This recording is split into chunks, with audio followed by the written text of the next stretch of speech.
اب جتنے بھی لوگ بیٹھے ہیں، ہماری خواتین بھی، اللہ نے ہم سب میں لیڈر بننے کی صلاحیت دی ہے،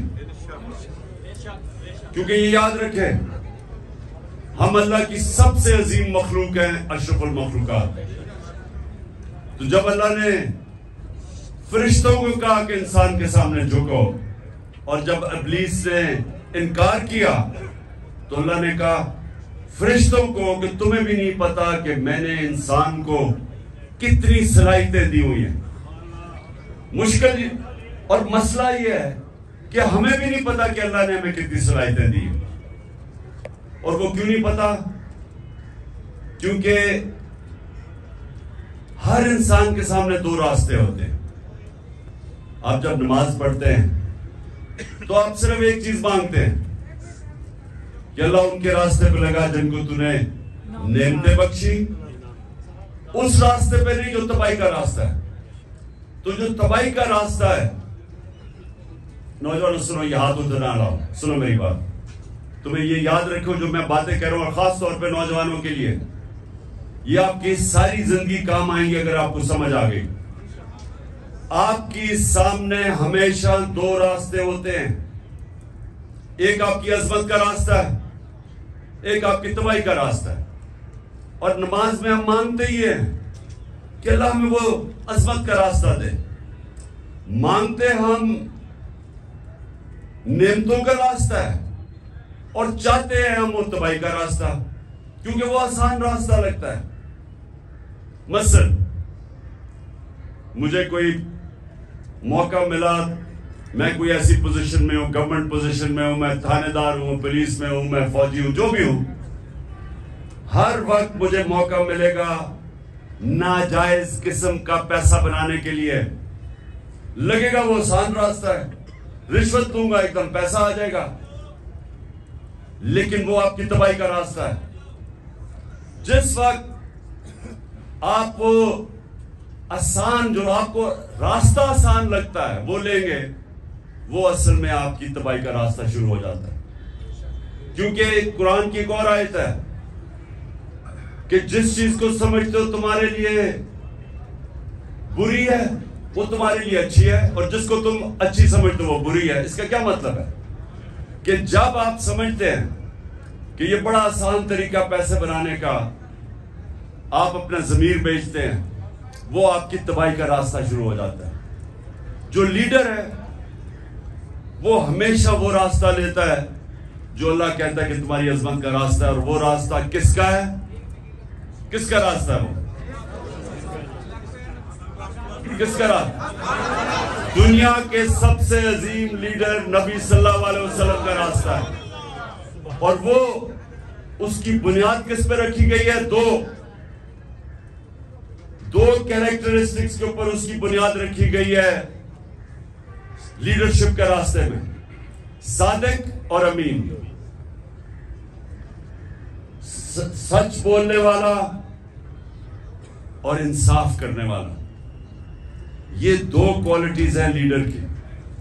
جو بھی آپ میں سے لیڈر بننا چاہتا ہے یہ یاد رکھیں، آپ کو یہ دو چیزیں، سچائی، جھوٹا لیڈر نہیں ہو سکتا۔ جب جھوٹا لیڈر ہوتا ہے تو وہ لندن میں جو بھاگا ہوا وہ بن جاتا ہے۔ لیڈر سچ بولتا ہے۔ سنیں، روزہ کھلنے والا ہے، سنیں، میں نوجوانوں کے لیے کہہ رہا ہوں، یہ آپ کی ساری زندگی یہ میری باتیں یاد رکھنا۔ اگر آپ کی پرواز اوپر ہونی ہے، اقبال کا شاہین بننا ہے، جس کا بڑا نام ہوگا، جو اپنی فیملی کا بھی نام اٹھا دے گا، جو دنیا یاد کرے گی اس کو، وہ نبی صلی اللہ علیہ وسلم کے راستے پہ چلے گا۔ صادق اور امین، سچ بولنے والا۔ اور قرآن میں ہے کہ اگر اپنے ماں باپ ان کے خلاف، اپنے خلاف بھی اگر آپ کو انصاف کرنا پڑے، آپ انصاف کریں۔ اتنا زیادہ زور اللہ نے انصاف پہ دیا ہوا ہے۔ وہ لیڈرشپ کی، جب ایک لیڈر انصاف کرتا ہے اس کی عزت ہوتی ہے، اور لیڈر عزت کے بغیر لیڈر نہیں بنتا۔ تو یہ آپ نے باتیں یاد رکھنی ہیں کئی دفعہ ہوتا ہے جی وہ میرا دوست کہہ رہا ہے تو چلے میں جھوٹ کا ساتھ دے دوں، میں سفارشی کسی کے لے لوں. جب آپ کسی کا مثلا آپ ٹیم سلیکشن میں سفارشی لے کے آتے ہیں تو آپ کسی کا حق مارتے ہیں. جب آپ حق مارتے ہیں اوپر والے کی برکت نہیں آتی، کیونکہ سارا کامیابی تو اوپر والا دیتا ہے. تو اللہ جب دیکھتا ہے کہ کسی کا کوئی حق مارا ہے، بدنیت ہے انسان، اس کو کامیابی نہیں ملتی. تو میں نے صرف آج آپ کو یہ کہنا تھا نوجوانوں کہ لیڈر دو چیزوں کے اوپر اس کی بنیاد رکھی جاتی ہے. صادق اور امین، سچا ہوتا ہے. نبی صلی اللہ علیہ وسلم کے پاس ایک قریش آیا، کہتا جی میں 60 سال کا ہو گیا ہوں، میرے لیے مجھے کوئی ایک چیز بتائیں کہ میں مسلمان بھی ہو جاؤں اور میں اپنی عادتیں نہ چھوڑوں. میں اب 60 سال کا اپنی عادتیں نہیں چھوڑ سکتا. تو انہوں نے کہا اگر ایک چیز مسلمان ہونے کے لیے تو سچ بولو.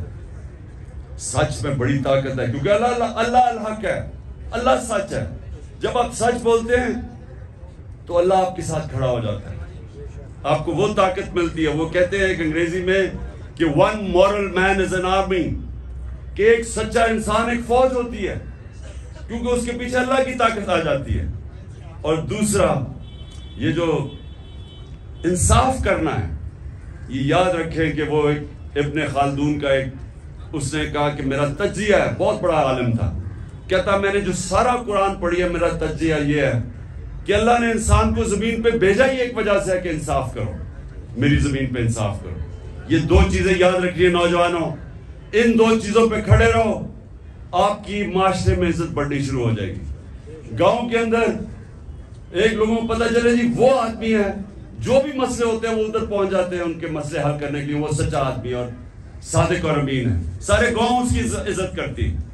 نبی صلی اللہ علیہ وسلم کی نبوت سے پہلے سارے مکہ کے لوگ جانتے تھے کہ وہ صادق اور امین ہے. ابھی نبوت نہیں ملی تھی، لیکن یہ خطاب تھا کہ وہ سچا اور ایماندار اور امانت دار آدمی ہے. اس لیے یہ یاد رکھنا کہ دنیا میں اوپر جانا ہے. اچھا یہ سچ بولنا آسان نہیں ہے، مشکل ہوتا ہے، طاقتوں کا سامنا کرنا پڑتا ہے. آپ کے اوپر یہ جو گھر کے اوپر حملے ہو جاتے ہیں، ٹیئر گیس شیلنگ ہو جاتی ہے، لیکن یہ کوئی فکر نہیں، کیونکہ ہمارے نبی صلی اللہ علیہ وسلم نے بڑی مشکلوں کا سامنا کیا تھا. لیکن پھر ان کی جو آج عظمت ہے، اسی ہے ہم آج جان دینے کے لیے اس لیے تیار ہیں کہ ان کے کیریکٹر کی وجہ سے کہ وہ رائے حق پہ کھڑے رہے اور آخر میں ساری دنیا ان کے ساتھ ہوگی. دعا کریں گے اور پھر انشاءاللہ روزہ کھولیں گے.